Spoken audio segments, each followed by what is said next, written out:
Good evening. Just want to tell you a little tiny bit. We're a little early, 4 minutes. You've never heard me be early before, right? Never, ever. Terry's handing you some papers, and we're going to start with Terry, okay? So at 6:30, we'll begin, just to make sure we have everybody gathered. And Terry will tell you what we're going to do first, okay? And then after Terry, we're going to pray.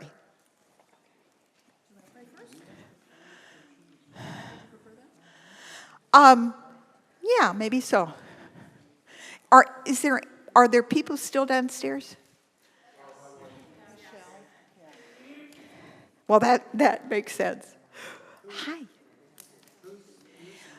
Bud is going to be using the mic first, and then Terry is going to use the mic.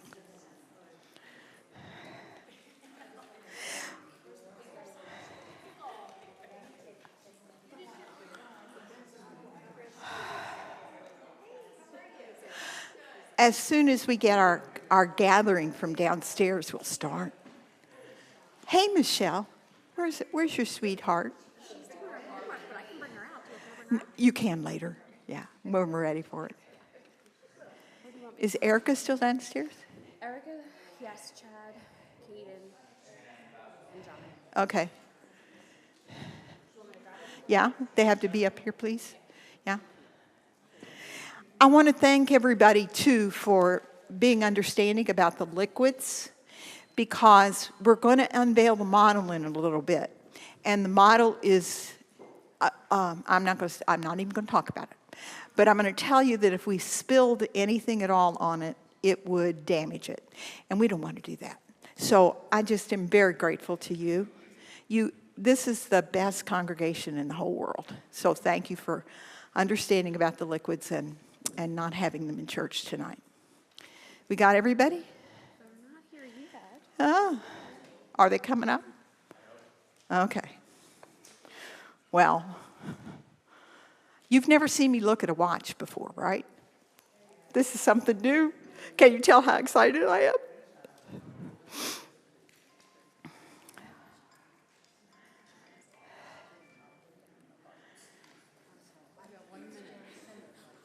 Oh, it's Joan. 1 minute. Tonight we're going to, Bud, the other night, Terry led a great Bible study for us for several weeks. And Bud read something. He read a passage from the scriptures, from St. Matthew's Gospel. It's one of the last chapters of the Gospel. And it's a parable that Jesus tells about what he expects from Christians and about the last days. And so I asked Bud if he would begin our gathering tonight with that prayer. So I'm going to let you stay, even though it's from the gospel, you can stay seated. Okay, Bud? Well, actually, Pastor, my reading is from Proverbs. Oh, it's from Proverbs? Okay, go for it. It's called Divine Wisdom, and it reads, my handy little Bible here. My son, do not forget my teaching, but keep my commands in your heart, for they will prolong your life many years and bring you peace and prosperity. Let love and faithfulness never leave you. Bind them around your neck, write them on the tablet of your heart. Then you will find favor and a good name in the sight of God and man. Trust in the Lord with all your heart and lean not on your own understanding. In all your ways submit to him, and he will make your paths straight. Do not be wise in your own eyes. Fear the Lord and shun evil. This will bring health to your body and nourishment to your bones. Honor the Lord with your wealth, with the first fruits of all your crops. Then your barns will be filled to overflowing, and your vats will brim over with new wine. My son, do not despise the Lord's discipline. Do not resent his rebuke, because the Lord disciplines those he loves as a father the son he delights in. And this reflection was written by Nahal Kure from Sri Lanka. And it reads, our church community was trying to decide on a project to address the increasing environmental pollution in our area. I placed the issue before the Lord in my daily prayers until one day I felt the Lord asking me, why not consider the welfare of those who are already taking care of my creation? With the Lord's guidance, we all agreed to conduct a medical fair for the garbage collectors of the city, a forgotten community that renders an invaluable service to our society. One of the biggest challenges we faced was finding the necessary funds. We approached prospective donors and asked volunteers for support. With the Lord's help, donations flowed in, and doctors and opticians volunteered their time. The city council authorities extended their full cooperation. Mobile medical testing vehicles were available to conduct health screenings. We were even able to provide attendees with a meal and with safety gear to use while working. This project enabled us to share the love of God and to care for those who labor to keep God's creation clean. Tasks that are too big for us to accomplish on our own become possible through the grace and guidance of the Lord Jesus Christ. And the thought for this particular day was, when I need guidance, I will place my concerns before God. And the prayer, dear Lord, we praise and thank you for giving us the guidance and wisdom to execute the plans you have for us. Thank you for opportunities to bear witness to your love and care. Amen. Now, Terry is going to lead us for a few minutes in the activity that you have. So, Terry, you're on. Take the way. Thank you. Everybody can hear me? Okay. So You have to put the mic up here. all the way up. Okay. All the way up. All the way up. I see lots of you looking at your paper. Bill, you have your paper? Okay. Oh. Alec, can I ask you for one of those?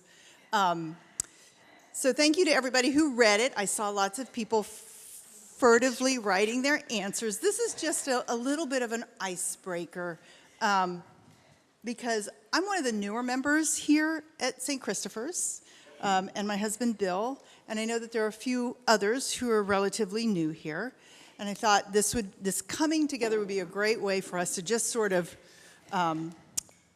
get to know members of the community that we see every day. We might have 5-minute conversations with them in passing at services, but maybe we can do a little bit more here. So as you saw, you have to put your name down, or not, and then you're going to have your birth month on there, and you're going to have your time here at Relay. That's where I work, sorry, at St. Christopher's. So what we're going to do is you're going to find somebody, as it says on there, who shares the same birth month as you. So if I am November. Who has a November birthday? Caden. So I'm going to go over and I'm going to talk to Caden, and we're going to talk about favorite things about our birthdays, maybe some favorite presents that we've received all time. And then when I say time to switch, we'll go to the second question, which is, how many years I've been at St. Christopher's, I think it is. What's the question? How many years have I been here? And I'm going to try to find somebody who is a distance from me, maybe 5 years from me, 10 years from me, and my time here at Christopher's, St. Christopher's. And then we're going to talk about sort of our why. Why did I choose St. Christopher's? I was having a lovely talk down when we were eating pizza about what brought someone here and why we came here. So we're going to use that as a little bit of an icebreaker. And I'm challenging you, because I remember coming in and sitting over here and seeing the wall of people over here that had their seats every day. And I was like, how do I get on that side of the room? And I found out, and I was like, never mind. So I want to challenge you, if you're seeing somebody in the room that you've never actually been able to engage in conversation with for more than a couple of minutes, to seek them out. All right? Any questions about what I'm asking you to do? Any questions? Everybody's got their birth month in their head. Hopefully that's the easy one. Everybody got their birth month, okay? All right. So what I'm going to do is ask you, if we have a couple of members who are not mobile, if they can just tell us, so you can approach them and say, what's your birth month? And then you can have a conversation with them. So let's stand as we are able. Stand as we are able and find somebody who shares your birth month and talk about your birthday. October. Yeah, October.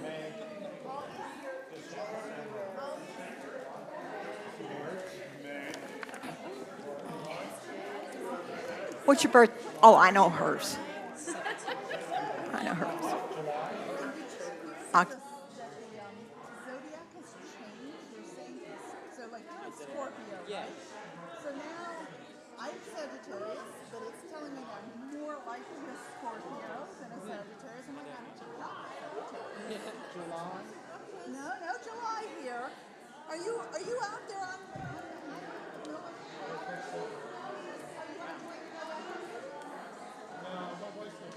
Okay. Oh, tell me, like, what's the favorite thing you've ever received? There's a September over here, and we're October. March. Bill needs March. Is anybody September? Who's September? September's. September. Who's September? January. Yeah. September. Great.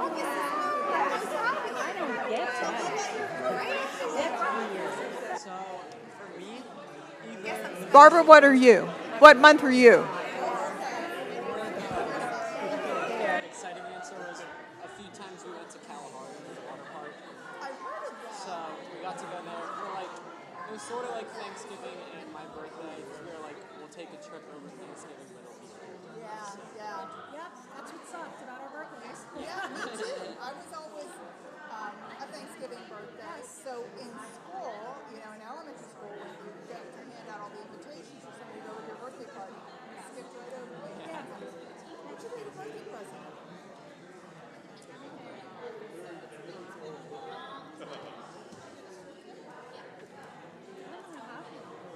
You're all good?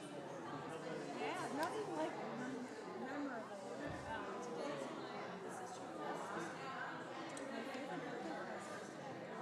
How about a favorite present? Your sister. My sister's my favorite person. Got it. That makes sense. That's good. Several times on my birthday, I've been taken on a trip. So when I turned 40, my late husband took me to Paris. It's hard to top your 40th birthday in Paris, right? And it was at Christmas because we just waited, right? On November 29th, so we waited until Christmas birthday. And then Bill, What, 2 weeks, 3 weeks? 2 weeks? then Bill took me,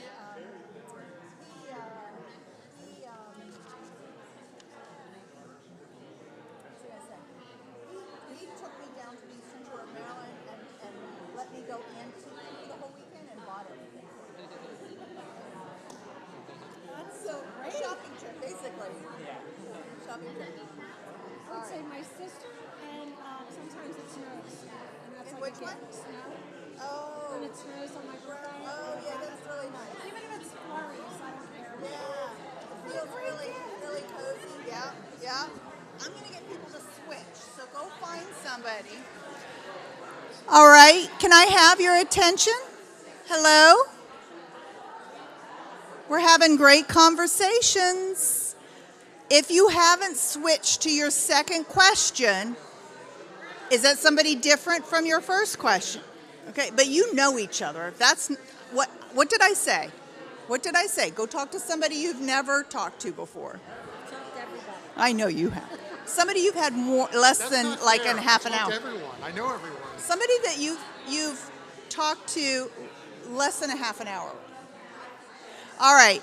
We should be switching and talking to somebody. Talking to somebody about their experience coming to St. Christopher's. We are switching now Switching to the second question. Switch to the second question. Please be sure you're talking to somebody new and somebody maybe you Hi, haven't Kyle. had an opportunity to Switch speak to with the before. second question.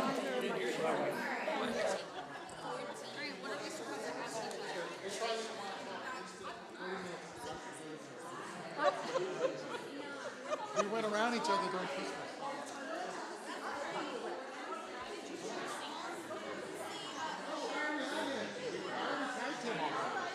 I didn't just jump in front of you.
I'm so glad too. Yeah. What made you come here?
All right, well, it's good to talk to you, Joe. And I will forget again. Please forgive me when I do.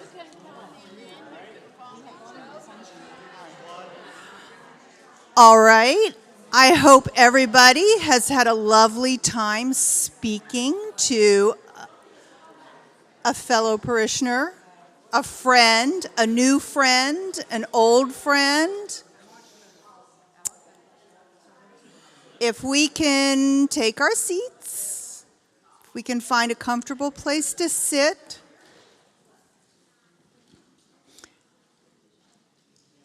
I want to thank Steve for going out there and trying to find somebody that he hadn't had a conversation with to go and have a new conversation with. Thank you, Steve.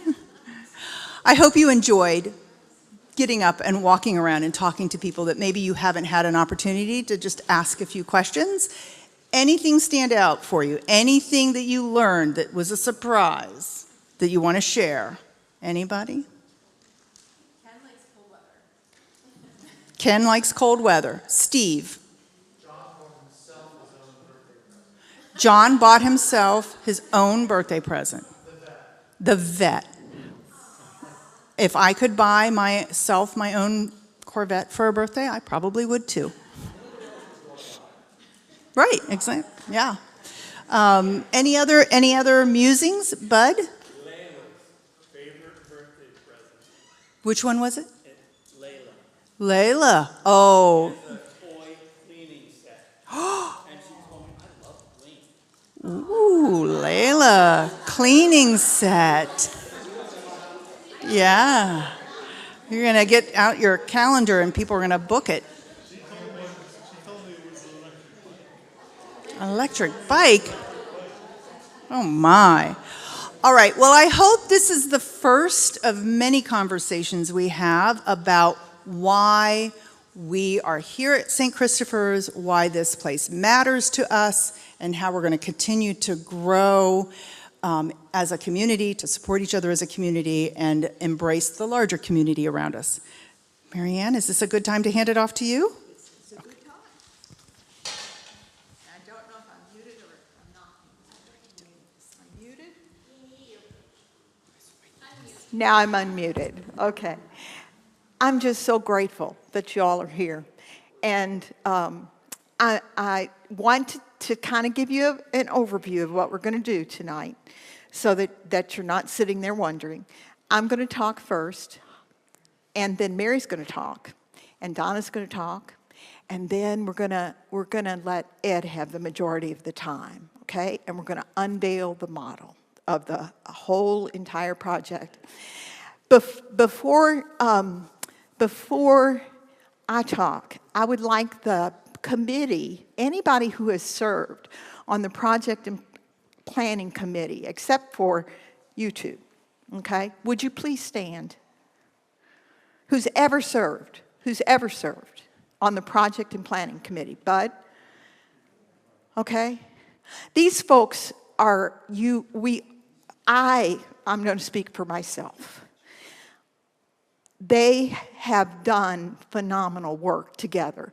We started gathering together in April of 2023.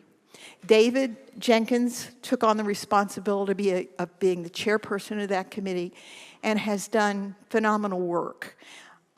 He's gotten us off the ground. I just feel like he's kind of lifted us up on eagle's wings, as they say. And David has since resigned from that position, but he's not resigned from all of his other activities in the parish and all of that. But I just want you to know, I want to express gratitude to David, and I want to express gratitude to each of these people because they've brought something unique to the project and planning committee. I could tell you what each person has brought. That would eat up too much time, so I'm not going to do it. But the uniqueness of, you remember when I said, we're going to have everything that we need when we need it? Yeah, you can sit down. We're going to have everything that we need when we need it. I said that, remember, way back when? That proved true with this committee because Bill and Terry came along just when we were talking about what we're going to do with the plantings and so this meadow and the trees that are planted at the perimeter, it couldn't have happened had Bill and Terry not dropped in right when we needed it. Mary Clark, the work that she does, the work that Andrea did. There is a binder back there that has all the minutes of the property and project committee in it. Andrea kept it all together. If it hadn't been for her, I don't know where those minutes would be. They'd be floating up in the air somewhere, okay? Every single person contributed. And so I want you to know that what you're going to see tonight is the gift of all of us to each other. And I want you to think of what we're doing here tonight as that. We're sharing, just like you did with this activity, we're sharing ourselves with each other. The next thing I want to introduce two really important people. When we were working on the committee, we decided we were really, I'm going to say, ignorant. I think that's the politest way that we could say. We didn't know anything. we had an idea, but we really didn't know anything about architecture. And we were starting to put ideas together, and we didn't know what to do. And David said, well, Ted Mondaluska he's an architect, and we could hire him. We could get him to be on our committee, and he could handle all of the architectural conversations that we need to have, both with architects and with construction people. And he could answer our questions so that we're not quite so stupid. And I didn't mean to say that. But he could fill in the holes. And so, Ted, please stand up. We're really grateful. Ted has a way of just taking everything and calming everything down and explaining things in ways that we could understand. And I think we've learned a lot because of his presence. Okay? One of the results of having Ted was that he was able to identify architects for us that we could then interview. And one of the people that we interviewed was Ed Rami. And Ed Rami is a local architect. He's worked with the Oxford Art Alliance, so he's local and he knows the community and all of those things. And we wanted that.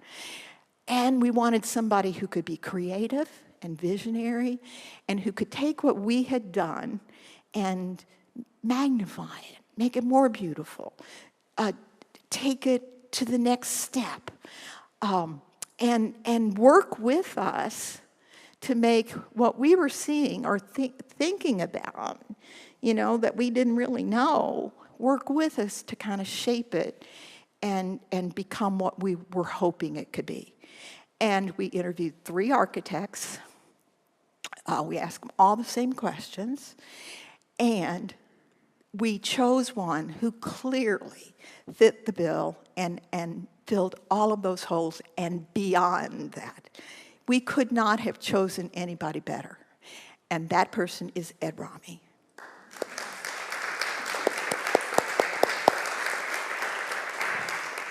This was a true, God's going to give you what you want when you need it. If Ed had not been our architect, he's got a way of seeing the deep, because we talked originally about St. Christopher's becoming a spirituality center. And I don't think we ever really fully explored that. But what we were talking about was to be able to center ourselves in the holy, to be able to invite people into our community in different kinds of ways, and to love each other in different ways, and to extend that love out into the community, to kind of help shape Oxford in different kinds of ways. And Ed understands that. He understands the holy. And he's operated with us in ways that has helped shape us, and has helped shape the design, and has helped shape the community itself. So Ed, I just want to say, I can't express my gratitude. And I'm talking for myself. I can't express my gratitude enough to you. Well, I'm talking about you. Okay. The last thing I want to go through, and then I'm going to hand it over to Mary, is I want to remind you that we started this not in 2020, not in 2023, not in 2020, not in 2018, not in 2017, when we kind of got acclimated to the church, not in 2016 when we renovated the church. And we're over there, Andrea reminded me, that's when she joined the church, when we were over in the church house. Remember those days? Not in 2016, but in 2015. We've been at this for 10 years. And we've been at this longer than that because the people who came before us did exactly the same thing. Bud's building, Bud had a building. He had a design. He had a dream. Do you want to talk about your dream? Or do you want me to? I wanted a basketball court. He wanted a basketball court. Yeah, he did. And probably a lot of these people wish you had gotten your want fulfilled. He wanted that, but you also wanted community classrooms and things for children. Yeah. And places for us to gather. Would you remember what year that was?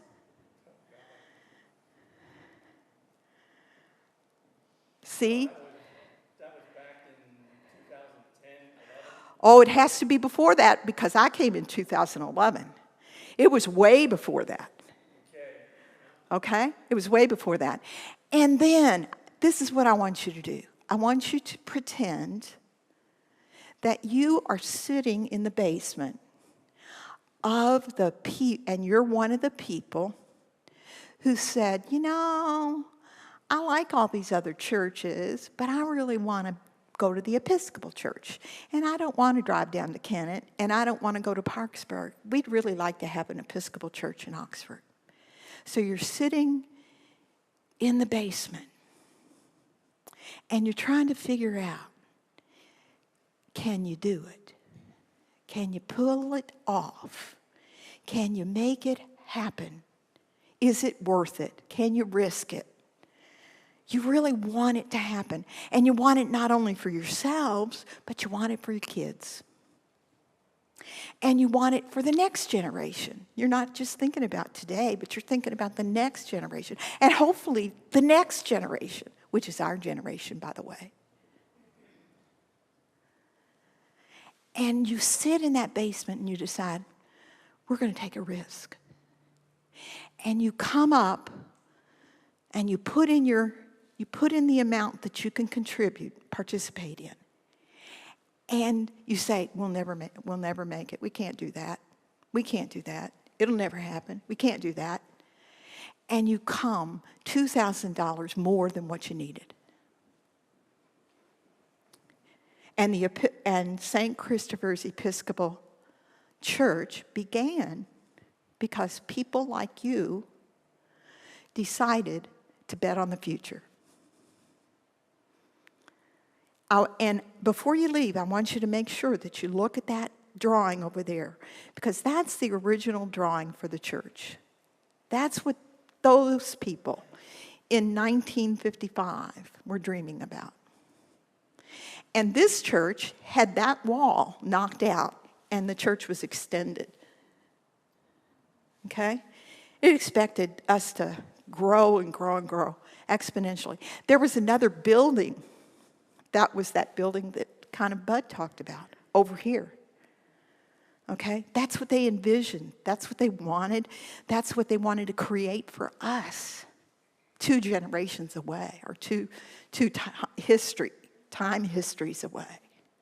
And so when we started thinking about, we renovated the church and then we got comfortable in the church. And when people get comfortable, I get antsy. So it's like, what is our mission into the next phase? What's the next generation looking like? What are we hoping for in that next generation, in Layla's generation? What are we hoping for her? Are we going to even be here? That was a real question. It was a question when I was hired in 2011. I've been here 14 years. Can you believe it? And it's a question today. Are we even going to exist? Because if we don't grow, we won't exist. When I leave, will there be a new pastor? Okay? And I began thinking about those questions, and so did the vestry. We began asking those questions. And the bishop started saying crazy things like, we need to, as a church, to start thinking about the church in different ways. We need to be doing more bringing the community in and offering our spaces to the community to use. And if you do that, you can charge rent, a little thing called rent, and you can begin to make a little bit extra on the side so that your parish doesn't have to rely on contributions from your church community just alone. Wouldn't that be nice? Wouldn't that be nice? Wouldn't that be nice? Mary Clark, would that be nice? Yeah, okay? And so we started talking about those things. And we first talked about a spirituality center, basically because we're surrounded by evangelical churches. So anybody that worships like Episcopalians don't have any place. And there are people have you ever heard anybody say, well, I'm spiritual, but I'm not religious?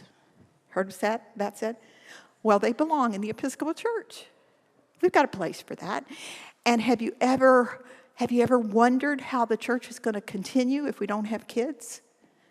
Ever wondered about that? Okay. So we started thinking about those things. And we said, well, we've got to have more space. Anybody tired of moving chairs? Okay. Okay. And so talking about space and how we use our space led us to say, we've got to have a narthex. Anybody tired of falling out that door? Pushing that door? Watching people fall out that door? Anybody tired of that? Anybody tired of going up and down those stairs and not having a lift? Anybody tired of that? Okay. Anybody want a lift? Okay. So, and that's been the most consistent thing that I've heard in the 14 years. We need to be able to go downstairs without walking down those steps. We need an elevator. Pastor Marianne, we need an elevator. We need an elevator. And when we renovated here, but we didn't need that. We needed an elevator. Okay? So we started thinking about that. How do we do that? And we said, okay, people started then walking the labyrinth over at Quarryville. They said, wouldn't it be nice if we had one of those at St. Christopher's? Okay? And people, okay, well, let's put one out there. And then people said, well, you know what? I've got people that have died in my family, and we've got 4 people now that have died recently. The cremated remains, we've got 4 people now sitting in people's closets, waiting for the columbarium to be built, Kevin included. Okay? They're waiting. They said, we'll wait. We'll just put that little box up in the closet until it's built. You think it's going to be anytime soon? Okay, they say. And I say, sure. It's going to happen. Don't worry about it. And then that church house was the first thing the diocese said to us. You know what? If you renovate this and do something different with it, that could potentially be the place that's going to get you profit. Okay? And so we started thinking, well, what fits our mission? What would fit us? And Rich Davis, where's Barbara, sat at a vestry meeting and pounded his, Rich, silent, quiet, not hurt anybody, Rich, pounded his hand on the table and said, our first priority has to be renovating that church house for the homeless. And what? And so that's become a huge priority. So all of these little parts and pieces, the gathering space and then extending it into being a community place where people of all sorts can come and gather, can rent it, can feel safe if they want to come and meet there because they don't feel safe going to other places. And I can tell you, I've been traveling now. There's a lot of places where people don't feel safe, but they could come here and feel safe. Okay? We wouldn't have to fall out that door anymore if we would do that addition, that narthex, because this would extend to it. We would have the columbarium. We would have the labyrinth. We would have that church house renovated. And all of it is part of a whole. Okay? It's not little bits and pieces of what the work of this parish is, what the mission of this parish is. The mission of St. Christopher's Episcopal Church is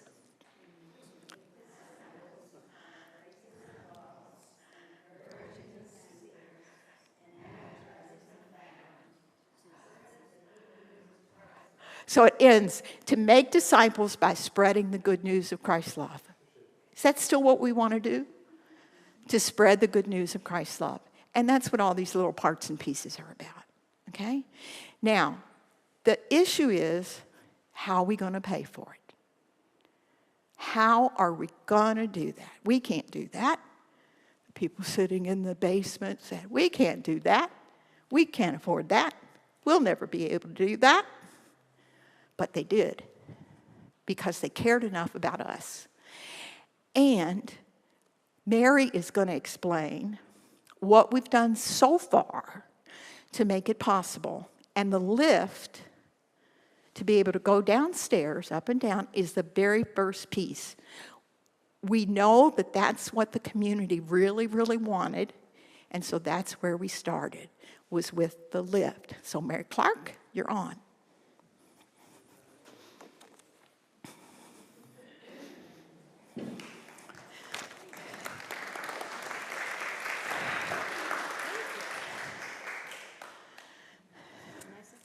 No, you have to stand up. Okay. And you have to, okay, never mind.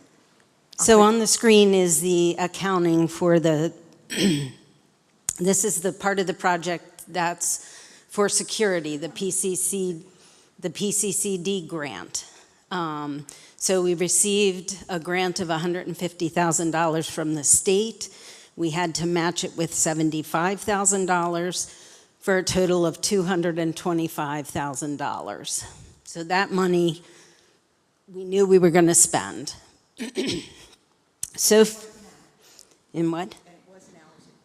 It wasn't ours at first. We have to spend it to get it, actually. But anyway, so far from the PCC, from the state, we've gotten $46,850. We received $21,554 from a parishioner, which has helped us really pay stuff to get the money from the state, so it's been amazing. And from our own bank accounts, we've spent $3,344. Part of our grant, our match for the grant, is the $30,000 from the diocese, which is for accessibility, which is what the lift is. We have one parishioner giving us $10,000, another parishioner giving us $1,000. So St. Christopher's has to spend $9,101 more than we've spent so far. Let's see. The vestry has approved this spending to get the lift to be put in. So far, let's see, can you change it to the one where the money's gone so far? Let's see. No. Oh, yeah, here. So money spent, $71,748.48 has been spent of the $225,000 grant monies. $47,668 has been for Ed and his services, which is the schematic design for the whole project, right? The whole project, not just the lift. The whole project. It's like the very beginning of design, right? He'd explain that better than I would, but it's so that you have an idea of what the project's going to look like. And he did the whole thing? He did the whole project, not including the house. House is separate. Then Ted, our owner's representative, we've spent $8,600 on him, and then the new parking lot lighting, $15,405. So that's the money that we've spent so far. The money remaining, we have $153,000 coming left to come from the state. Is that doing? No, I'm sorry. Right, 153 total left of the grant monies.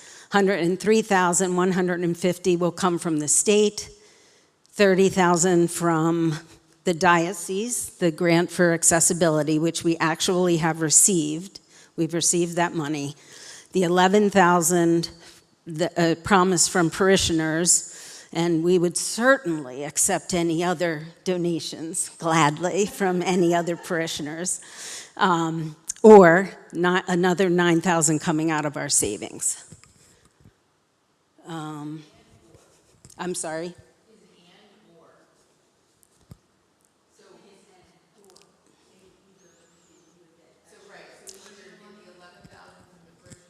Well, no, we're getting that money. It's been promised. So currently, we will have to spend $9,000 more to spend the grant through donation or from our savings. Right, right. So upcoming expenses for the lift construction is $154,000. $82,000 for the lift itself, possibly up to $1,500 for Ed during the construction of the lift.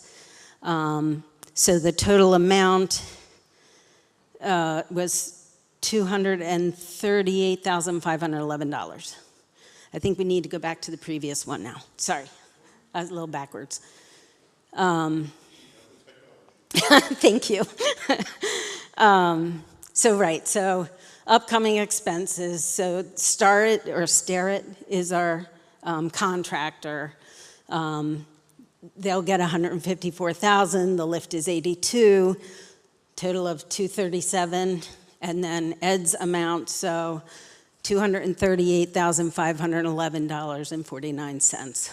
Give or take a penny. So right now we have. We've applied and expect to receive a grant from the Long Name Society of $30,000. We've requested a loan from the diocese for $50,000.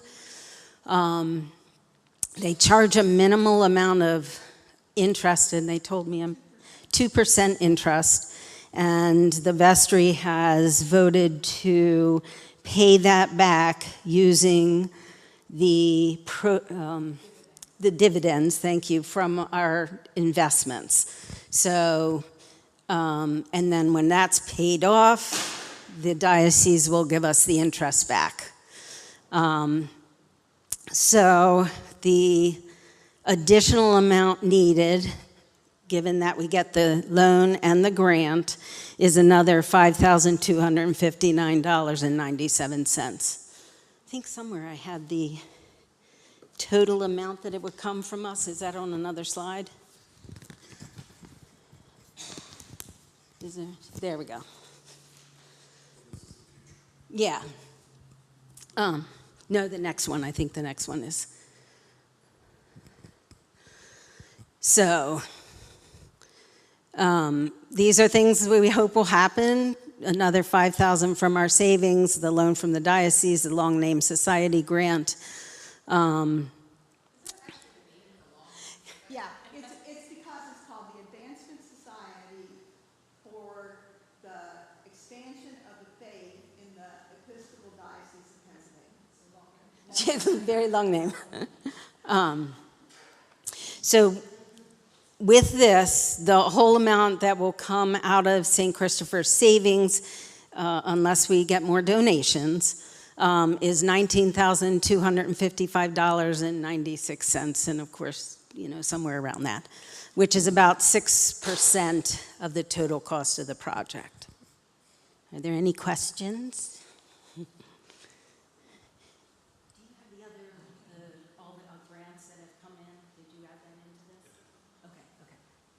Shall I mention them anyway? No, first, any questions? Okay. So you do see that the lift has, the cost of the lift has pretty much been covered.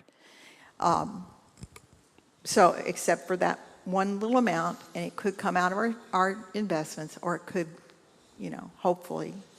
And I do want to say, Mary mentioned this, but had we not received that $21,000 at the start, someone came to me and said, I could put that in an estate, you know, at the end of my life. But why not give it to you now when you need it?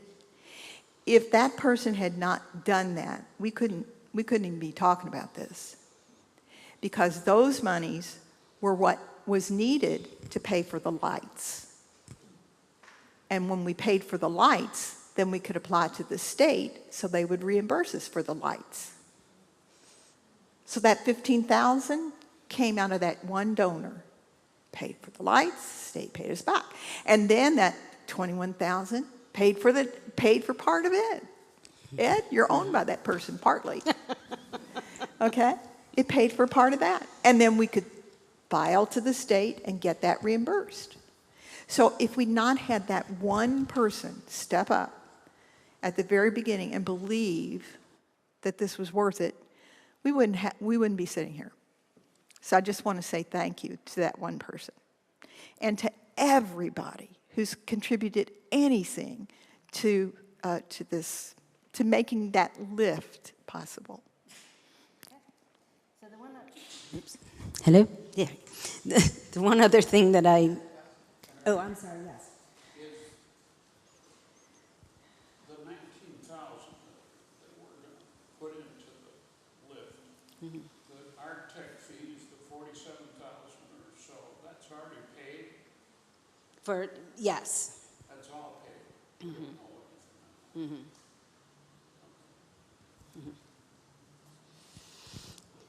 So the other thing I was going to mention is the number of grants that Pastor Marianne has brought into our community since she's been here.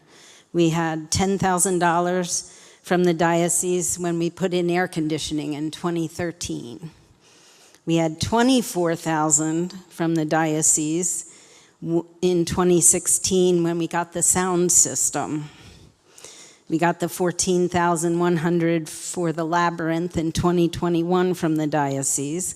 We got 2 technology grants from the diocese for $5,000, total $5,000. We got $18,560,000 for the lawn to meadow from the diocese. We got continuing ed grants for $2,500 and the accessibility grant of $30,000. And that is a total of $104,160 from the diocese. On top of that, we got other ones, and the total amount is $305,106 in grants in 14 years. So thank you.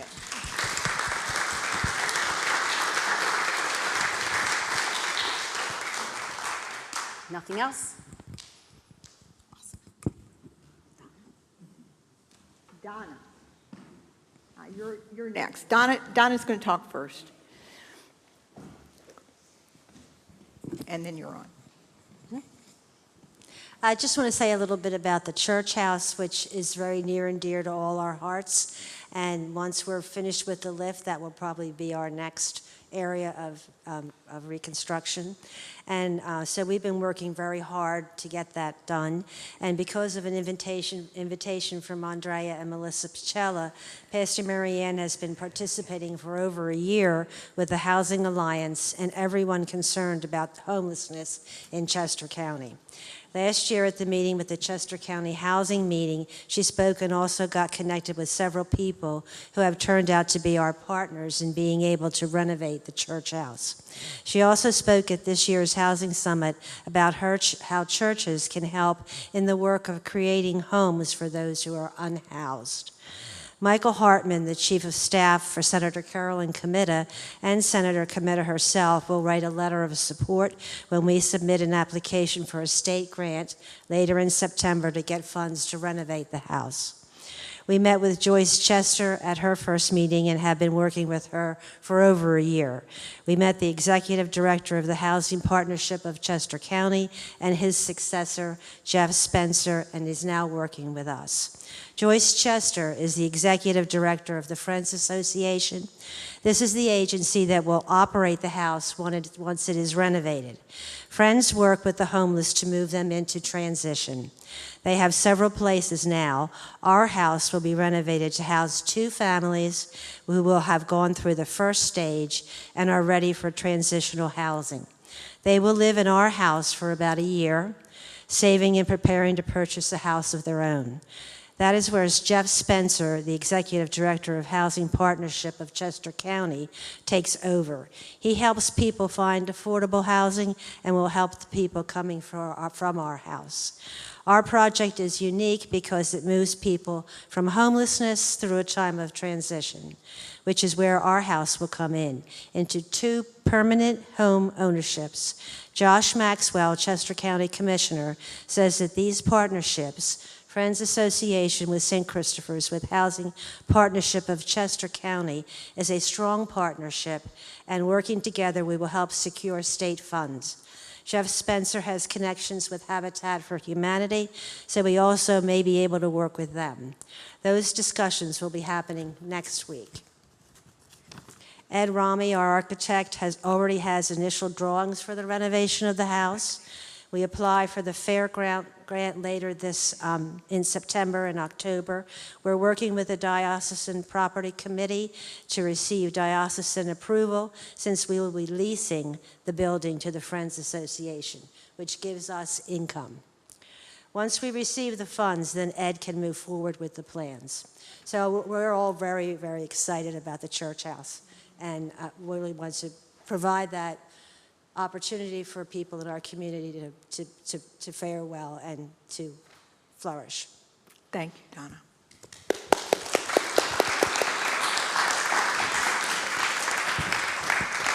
And the plans are back there if you want to take a look later, more deeply. And now, the star of our show, Ed. Yay! It's always a little awkward when you're sitting there and somebody's saying really nice stuff about you. What do you do in that situation? You just kind of sit there and cringe a little bit and wonder if they're actually talking about you. I would like to start off by thanking the committee. It really is a privilege working with a group of people who care so much about their church, who care so much about the community, and want to provide places and spaces, and not just places and spaces, but beautiful places and spaces for the community to use, to enjoy, to really help people who need a little bit of help. It's really quite wonderful. I would like to add there are a couple of committee members who are still on the committee who were not able to attend tonight. Deborah and Richard, I think, are at their place up in New Hampshire. I hope they're watching. If you are, hello. But everybody has just contributed so much and really made some great sacrifices to make this happen. I promise I'm going to be short because I know everybody's kind of eager to see the model. I kind of am too, and I made it. So what you're looking at here is a satellite image of Oxford, right? Downtown Oxford is here, right? And the church is here, right? Just on the outskirts of town, and you can see its relationship to the downtown area. One of the primary goals of the project when we first started was to provide, I'll call it street presence. So many people drive along Lancaster Pike here, and the church is very diminutive, right? You drive right by it and you don't even notice it sometimes. And Pastor Marianne emphasized again and again that what we need is something that people will drive by and it will catch their eye. The committee worked for 2 years, 2.5 years, and it resulted in a drawing, and I'll call it a master planning drawing, and I'm going to thank David Jenkins. If you're watching from Eastern Europe, hello, maybe get some sleep. But David produced this drawing, all of the discussions that the committee had, and this is the existing church we're in now.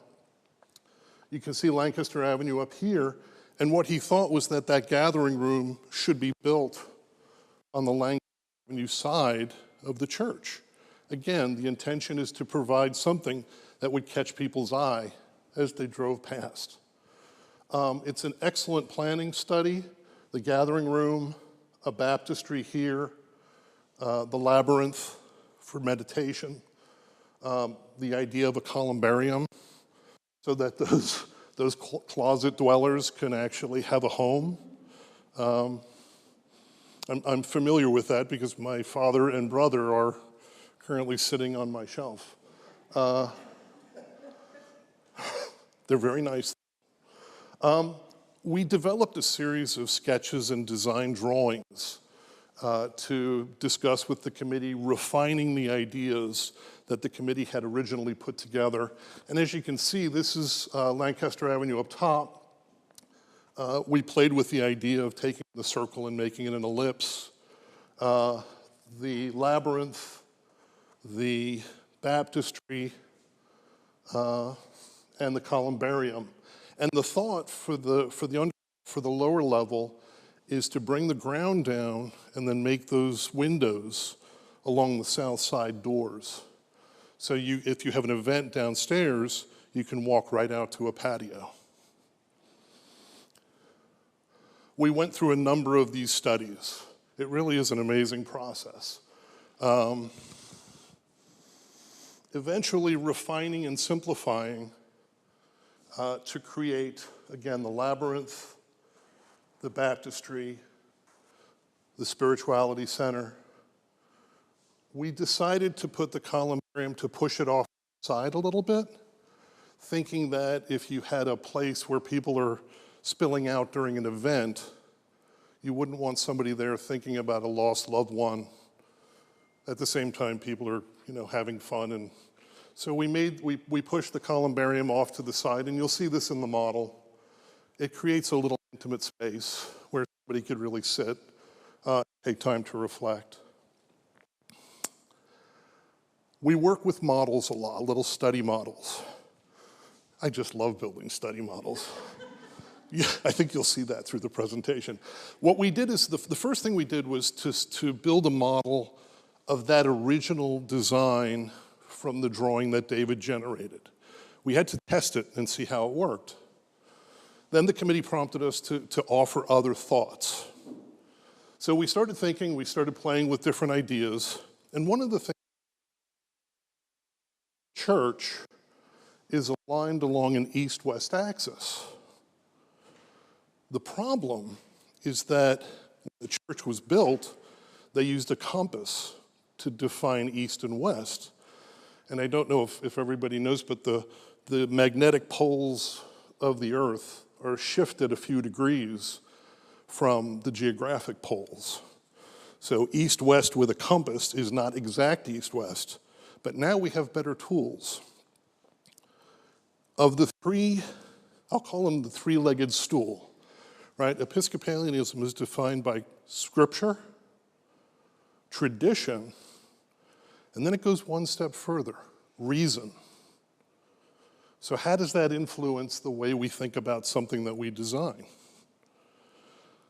What we realized was that if the existing church is based on the position based on the old technology, what we should do is design the spirituality center based on new technology, using the tools and the reasons that we developed that new technology to create the spirituality center. So now we have global positioning systems. And what we did, and you can see the angle here, what we did is align the wall on true geographic east-west. And what that does is it creates a little bit of a communication between the two buildings, one of them with the older technology, and one of them based on reason with the newer technology. Please. At the beginning, we called that new building the Spirituality Center, and we realized that we were limiting ourselves that way. If we did that, we can use that building for spirituality and, reflection, meditation, all that stuff. But we were limiting what people would think and use that building for if we called it only that. And so right now, we're calling it the new building. we have been through several different versions or several different names. There are a series of models and a series of studies we went through. I'm just going to touch on them quickly. If you would like to ask questions, please just feel free to cut in. It's so much better when this is a discussion rather than a lecture. Again, this is that same model, right? Creating interest at the entry points into the new space as seen from Lancaster Avenue. We played with an idea of softening the wall by introducing a curve, right? Similar idea, we started opening the wall up a little bit more so people driving by would see activity inside the space.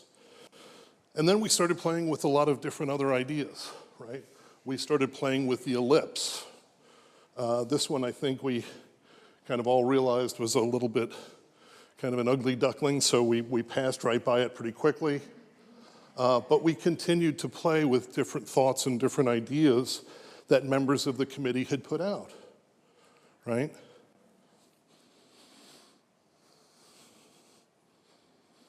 The reason I'm going through some of this is really to emphasize what a process it is that we're going through. And finally, we landed here. And full disclosure, this came about at about 2:30 the day before our next presentation. So in a panic, we kind of quick modeled it. But what it is taking many of the different thoughts. That thought of the angle, right? The geographic positioning, the curve of the original cylinder, and the location of downtown Oxford. And taking them all and uniting them into a single idea. And now we're going to pull out the model and we're going to have a lot of fun because it really came out quite beautifully. And we'll go from there and we'll have discussions and we'll keep refining. And one comment or one question that routinely comes up at this point is, how expensive is all this going to be? At this stage, we don't know. It's a process that we have to develop enough information so that a contractor has a kind of a vivid sense of what it is they're pricing so that we can start assembling costs. And the next steps that we will go through are working with the selected contractor to start developing budget numbers so we really can start to put some cost ideas, some cost information so that we know how much needs to be raised. If I could get a couple of strong gentlemen in the back to roll the model out, I'm going to shut this down, and we will.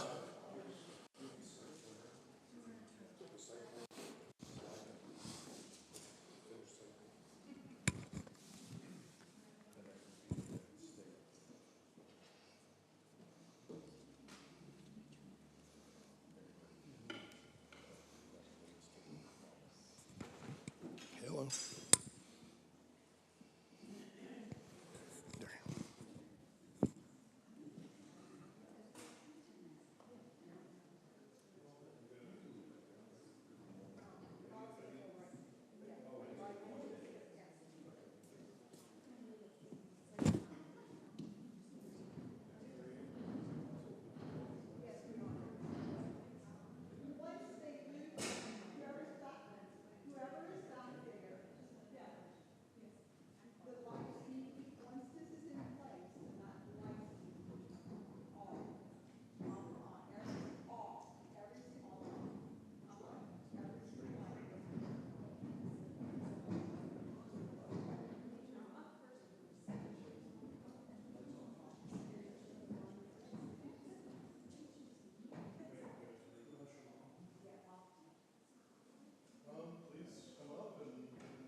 here. No, no, no. This is your building, sweetheart. This belongs to you. This building belongs to you. It doesn't belong to these old people. Yeah, look at that. Yeah. This building is yours. Now turn them off.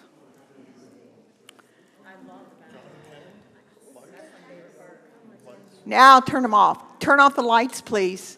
Ken. Good. Ken's back there talking. He's back there all the time talking.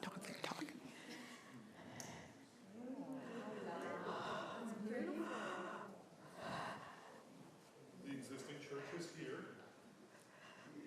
The baptismal font is here. Pastor Mary Ann has been playing with this idea of the font being a double helix as a reference to the DNA molecule that gives us life. And that turns into a skylight above the baptismal font, a bell tower, and you can see here the curving wall that alludes to that axis, and it curves around and faces the downtown Oxford off in the distance. The church house is being considered as a separate thing. On the south side, you see a ramp and a walkway that comes all the way down to that gathering space, just outside of the lower level here, and then a small trellis that gives a little bit of separation and isolation for the columbarium. There are a number of different signs and symbols, one of which I'll point out, the columbarium, we're looking at it as a square structure set into a circular space. And in Christianity, the square inside of the circle is the threshold between heaven and earth. And that seemed appropriate as a symbol for people who have passed and are in dimension. Questions? If you have any questions or thoughts? Make sure you walk all the way around it. Walk all the way around it. The plan that's built, Look at the roof. is projected up here on the screen. And look at the roof. And look at the bell. Look at the roof. Look at the openings, the little skylights. It has a bell. Yes, it does have a bell.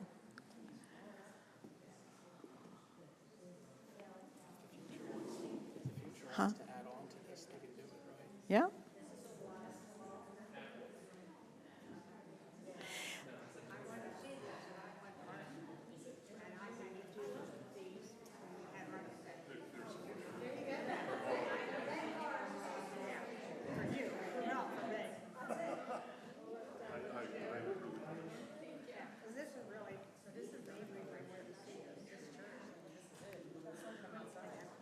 In the back, all of that hill gets taken all the way down to the ground level.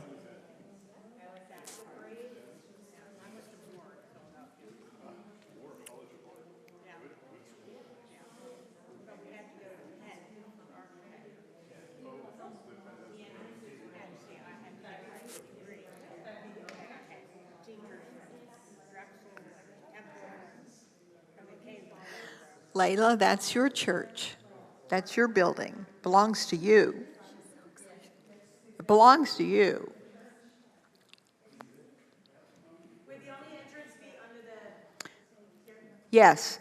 And the reason for that, Lisa, is because that's going to be our gathering place when we come into church. We're going to be able to talk to each other out there and have coffee hour out there and all of that. We will have exits, though, in the church. So for exits. Erica has a question, Ed. I do. I love the lights.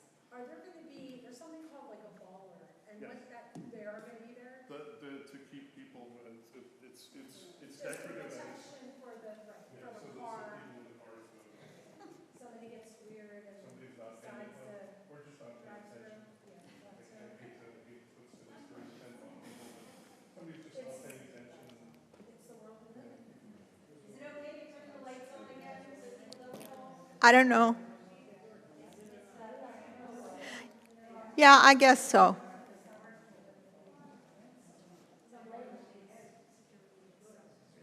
There'll be cameras in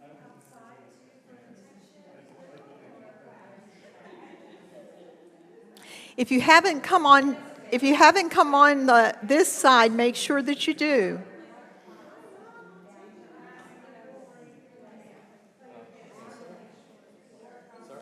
Ed? How many approximate parking spots there's going to be? It's not counting the ones along the side.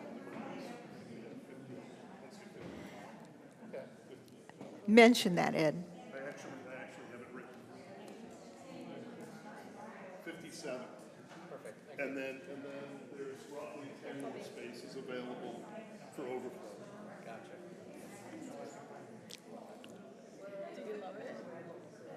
Do you like it? Pretty cool, huh? This car, that's if somebody has, they use a wheelchair, or if they have a roller or crutches. Yeah, exactly. And come right directly in the door. The door is right there. Yes, it is going to be bigger. Yeah. Is it going to be what? Still see the same in here with like how it sounds when you say it. Alec wants to know where Mary's office will be. If we're renovating the church house, she gets evicted. So Mary comes over here to the church and will be in what is now the choir room. I thought the addition was Mary's office. No. The whole addition. The whole new building.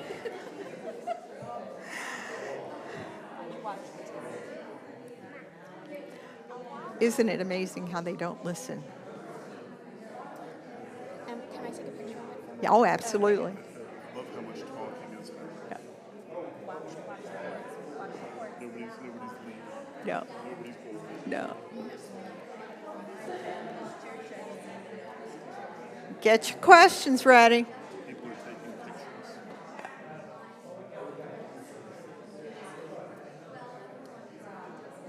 The sun cooperated perfectly. Didn't it? Didn't it? Didn't it? Nice and dark. Did. If you have not walked on this Lancaster Avenue side, make sure you come over here and see this side, the street side. I realized I referred to it as Lancaster Pike for the first time. Yeah, And then it is Lancaster Pike. it's Lancaster Avenue, isn't it? No, it's Lancaster Pike. Yeah, David wrote Lancaster Avenue on his. no, it's Lancaster Pike. Yeah, no, Lancaster Pike. Do you think that the scripture tradition and reason Oh, yeah. that I emphasized? Yeah, it's perfect. And I tried to head off. In the Old West, they say head them off at the Yeah, pass. that's great. The cost information, I Yeah, tried to head that. thank you. I appreciate that. I was thinking a lot about Stand at the doors, Okay, hand these out, okay, and ask them to bring them back. okay. That'd be great. That's perfect.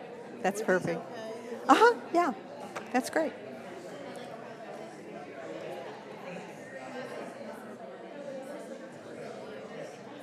I think I added one question and the rest of them, yeah. And yeah, I moved. Yeah, I like that one a lot. Security-wise, looking in those windows, Yeah, how do you, because I remember you talked about security. right. If there are some questions that are being asked that are good questions that I think that everybody needs to hear. So if you've taken a look and you feel comfortable seeing what you want to see, if you could be seated again and we can get some of those questions answered. I think that would be really helpful, if you wouldn't mind. Make sure you've seen this side before you go. Somebody just asked me about security. First of all, I want to tell you that the lift itself will be security. That's why we could use the security grant from the state. And the way it serves as security is that people who have difficulty, like who have walkers or wheelchairs or have difficulty coming in that door, you'll be able to come in, open the door of the lift. It's flat ground. It'll go all the way out to the entrance, to the parking lot. And you'll be able to walk down a little walkway, open the door of the lift, okay? And then turn this direction and open the door and come into church. And it'll be right about there, okay? Easy peasy, okay? It solved the problem. And it's secure. It's a secure space, and nobody has to fall out that door ever again, okay? Now, we can still use that door, and we're going to use that door, okay? But that's the secure entrance that will be accessible for people. And if you want to go downstairs, if you're up here, you open the door, you push a button, and you go downstairs. If you're downstairs, you open the door, push a button, and you come upstairs. If you're outside and you want to go downstairs, you open the outside door, come in, push a button, and go downstairs. Okay? So you can do anything. The lift is going to be multi-purpose. I mean, it's going to be used for a lot of different things. And I'm so grateful, after 3 times trying, the state finally understood it. The question was, how are these open windows going to be secure? Okay? Because we do want people looking over and seeing into the space, okay? But, you know, there are some fancy little things called shades, blinds. You know, have you seen those shades and blinds that come down and can be raised up and can come down and be raised up? Well, guess what? Okay? We can do lots of things like that so that people's privacy is protected. Okay? But if we're having dancing in there, I want to open those shades wide open, and I want people to see that. We're having some fun up at St. Christopher's. Okay? So it's going to be flexible, that space is. And we can have the Friends Folk Club. Mary Louise both died, you know that, right? But we can still have Charlie's Arm, and we won't have to move these chairs. We can have it out there. Okay? So that's a good question. Any others? Yes. Erica?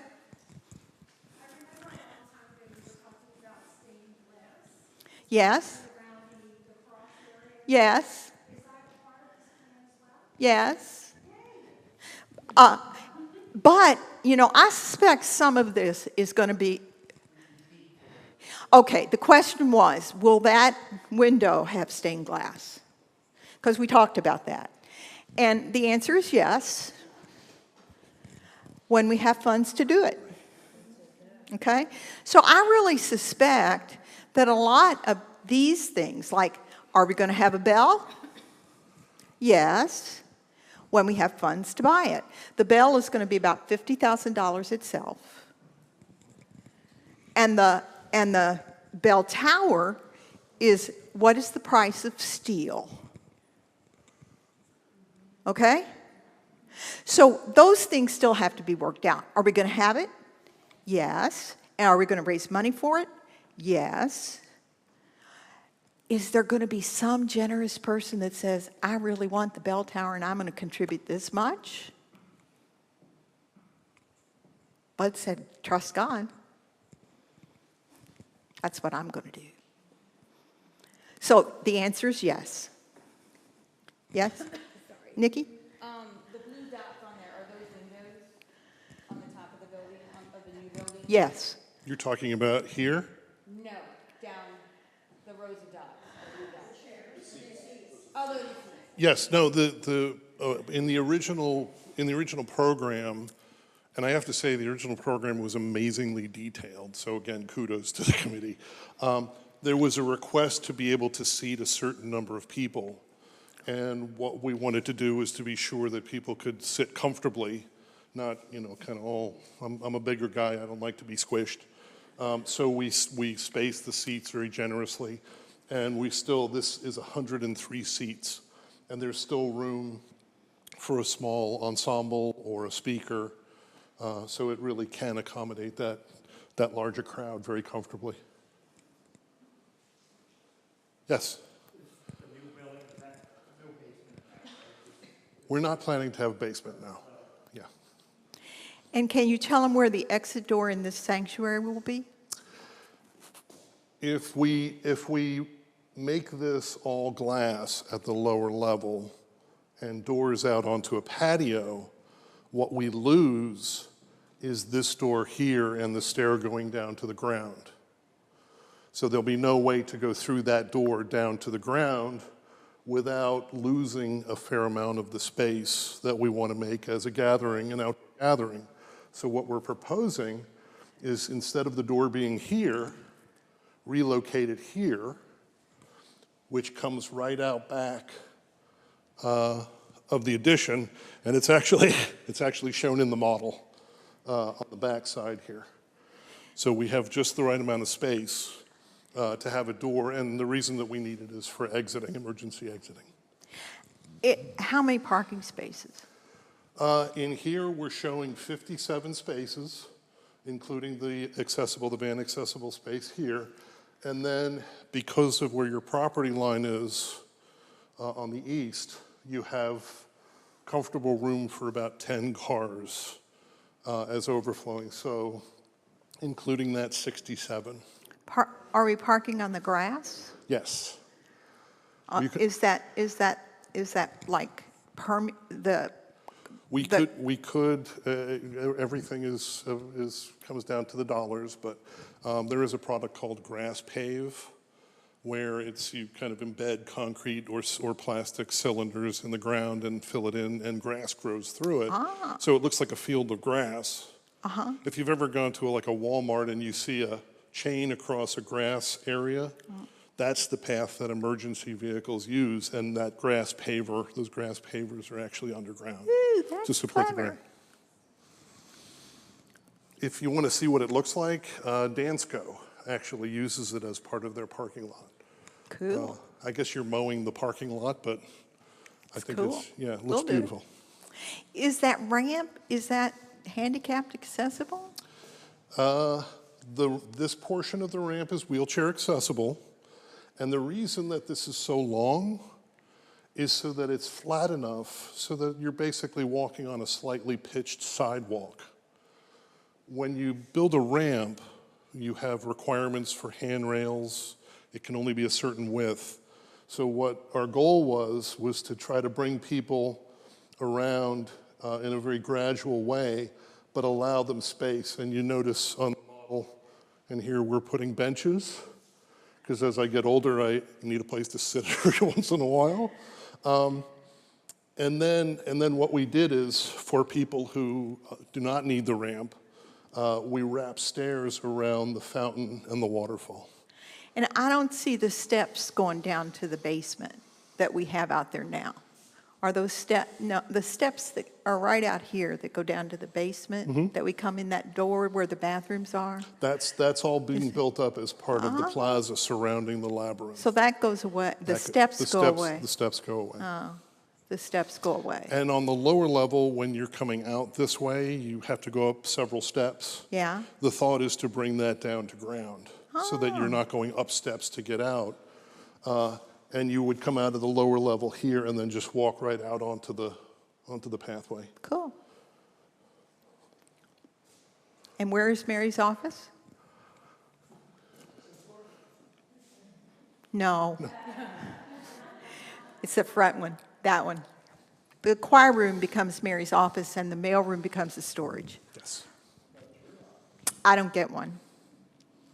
I'll use Mary's when I need it. Mary's uses mine, I think it's fair. Right, Mary? All right. Isn't this your office back here? The sacristy? Yeah, sort of. Kind of. Yeah. All bathrooms are handicap accessible. Yes. Except the little tiny one over here. We're not doing anything with the current bathroom. In the addition, I think we've never really mentioned this, so I will. When we build the lift, right, the lift will be built right here, right under the air conditioning unit. It'll come through the wall. The door will come through the wall. We're designing the lift in such a way right? This is it here. We're designing in such a way that it just kind of gets engulfed and becomes part of the expansion, right? So it's not a separate thing anymore. It's actually part of that space. So people can come in, go straight to the lift and down if they need to. Yes. Oh, excuse me. Yes. Do what? Yes.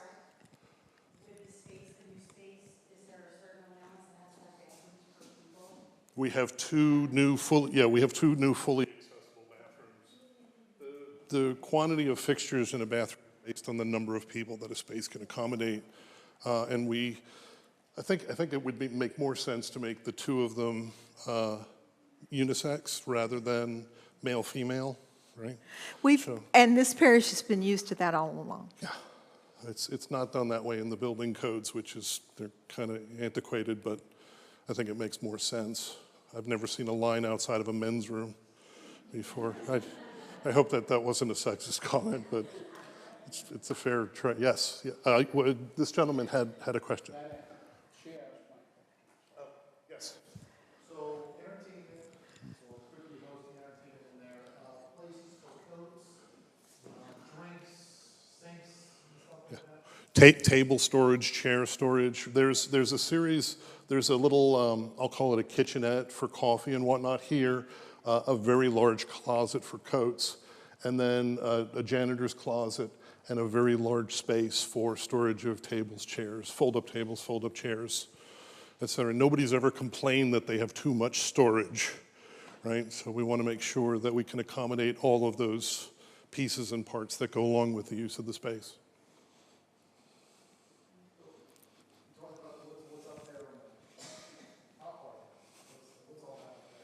What am I looking at here? Oh, this? That's the entry, yeah. If you look at the model, right, it's showing this extension of the roof to provide a covered entry area. Yeah. Is there a baby changing station in the bathrooms? Both of them will have baby changing stations or adult changing stations, depending upon your position in life. Yeah. I only know that because I helped my mom one time, and Yeah. you know, we're all people. Yeah. So, I just personally would like to say thank you. As an architect, it's so rare that you get to work with people who really care and want to make something meaningful for their communities. And this, how long have we been working together? Almost 2 years? 2.5 years. 2 years? Almost. Yeah. 2.5 years? Yeah. And somebody said, oh, do you have to build a model? I'm like, no, I get to build a model, right? It really has been a privilege. And it may seem daunting to get this far, but I've seen it many times in my career. People, how are we going to do this? How are we going to afford it? And then somehow, some way, it just seems to work. So I'm optimistic. Mm-hmm. Mm-hmm. Did you hear that? Thank you.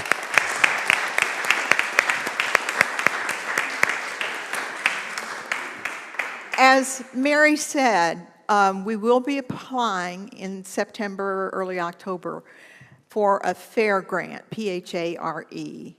You can start praying right now that we get it. That's the one that will help us renovate the church house. And if we need additional funds, like we have with the lift, we're working with, as Donna said, with Joyce Chester and with Jeff Spencer, who are networked to the nines with Chester County. You didn't show my picture. Okay. We've been doing lots of different things with Chester County Housing, and so just know that those connections that have been made. Senator Comita says she's going to write a letter of support. Jeff Spencer will. Joyce Chester will, and those letters of support being attached to the application for the grant strengthens the grant. And so just know that grant's gonna go. The other thing is that after this project is done, I'm hopeful that we can write another PCCD grant, okay? we can apply for another security grant because we haven't done anything with windows. And we have all those windows downstairs. And we have that door. So there's lots of security things that we can apply that grant towards. So we're going to do that.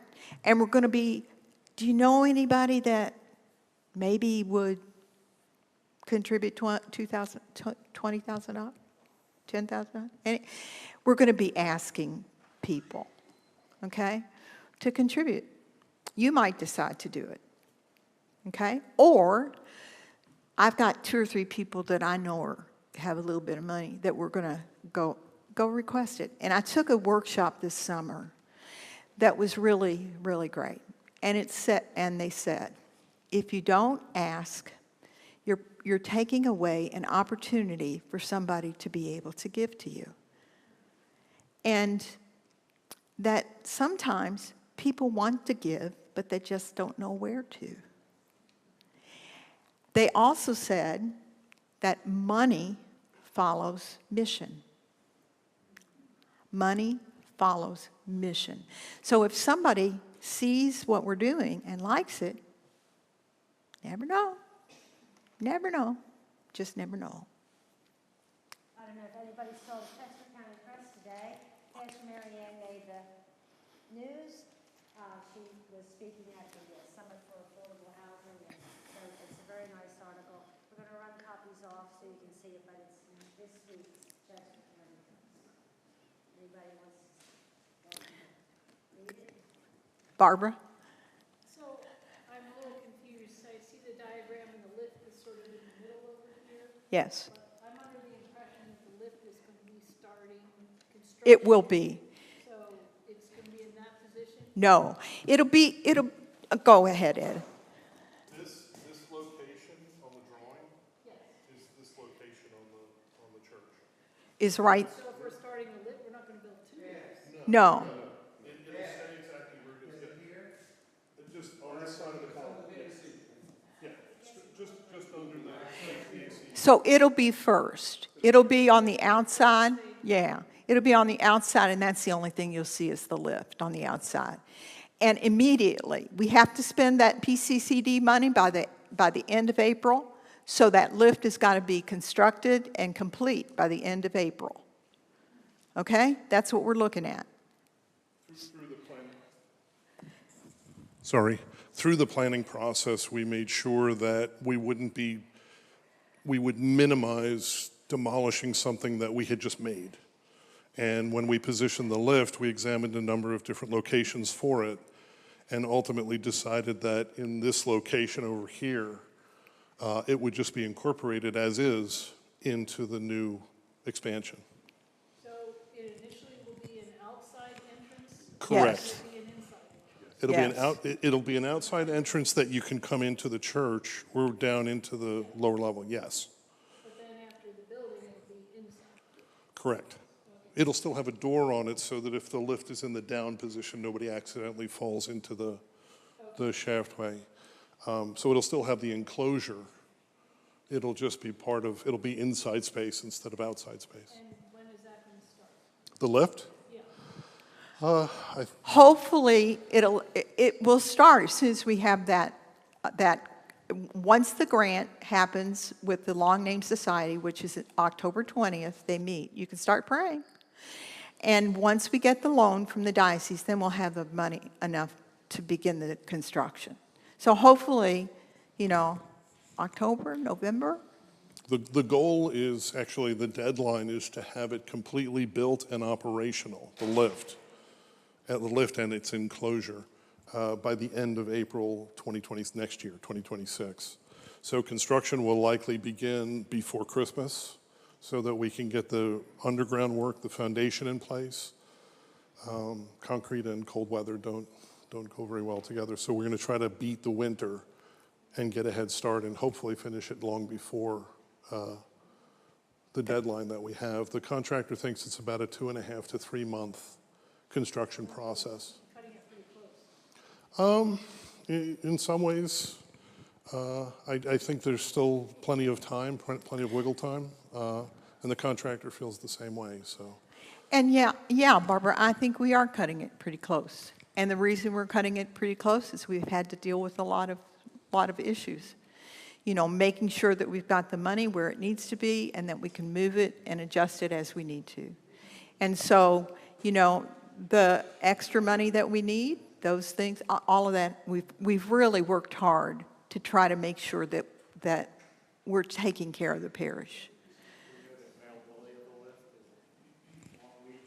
Is the lift available? Will it take long to get it? The lead times are relatively short. We've already been in extensive discussions. The lift manufacturers, the company's called Severia, but the distributor's 101 Mobility.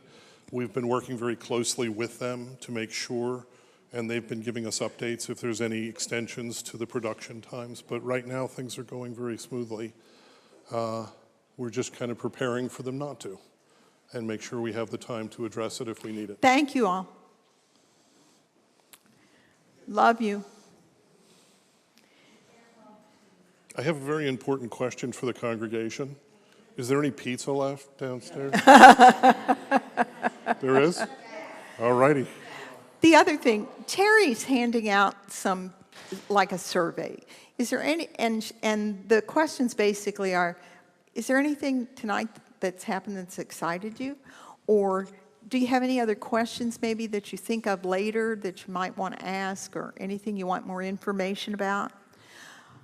Or, you know, is there anything else you want to share? Those are the three questions. And then there's another activity that she came up with, is to write a letter to Layla's generation. Okay? Tell them, and there's some prompts, or you can just decide to start to write a letter to the people that are going to come after us. I'm not going to be here in 10 years.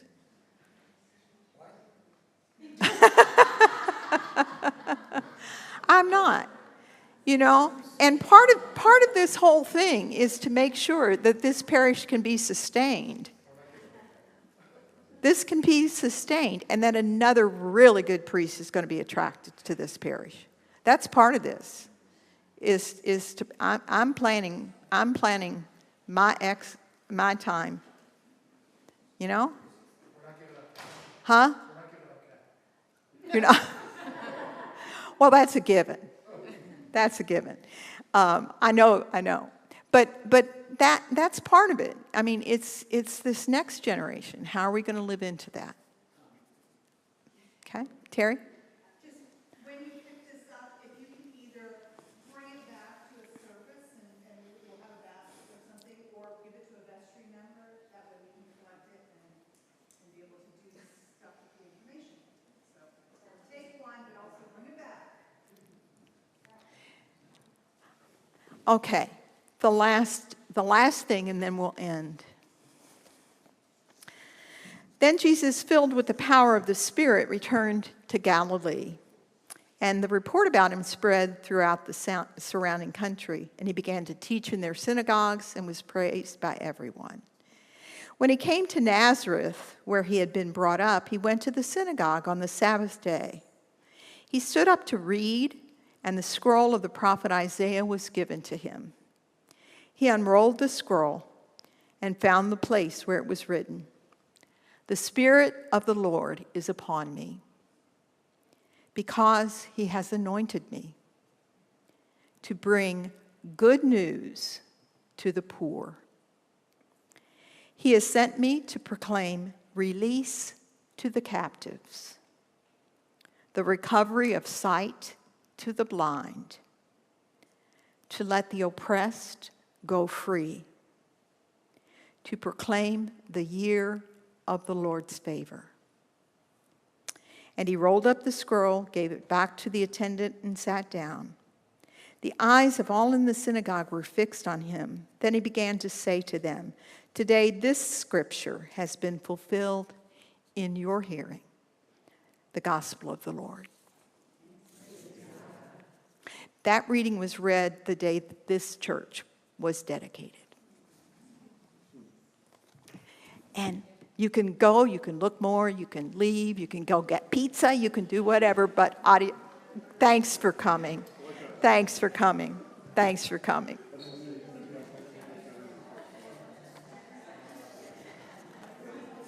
Good job, Ed.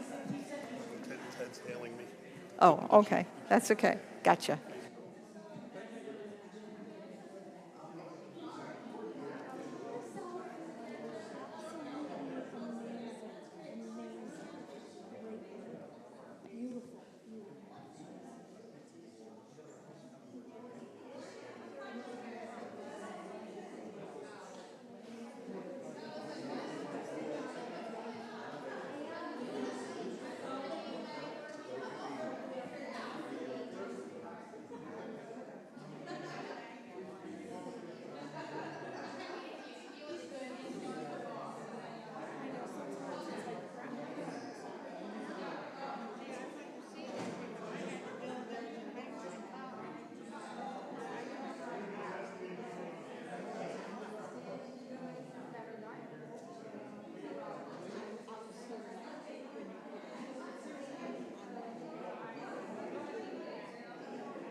St. Christopher's Episcopal Church, embracing the community.